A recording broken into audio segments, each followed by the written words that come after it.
ยินดีต้อนรับเข้าสู่ซีรีส์การเขียนแบบบ้านชั้นเดียวเพื่อใช้ในการขออนุญาตหรือว่าใช้ในการก่อสร้างนะครับในตอนนี้จะเป็นตอนที่02นะครับการตั้งค่า snap setting ครับ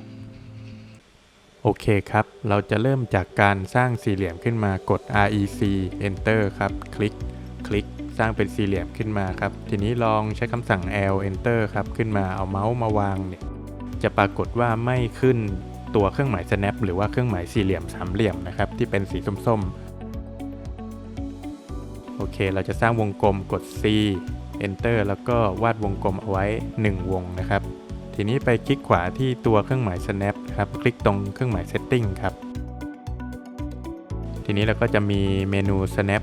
and grid ครับ entity snap แล้วก็ตัว entity selection นะครับในตัวของ entity selection ก็จะเป็นการกำหนดขนาดสี่เหลี่ยมของตัว snap ครับเครื่องหมาย snap ที่จำเป็นจะอยู่ใน entity snap นะครับสิ่งที่เราจะต้องติ๊กก็คือ endpoint นะครับ circle intersection midpoint ในส่วนของ tangent ที่เป็นขอบวงกลมเราจะยังไม่ใช้ก่อนนะครับแล้วก็ในส่วนของ extension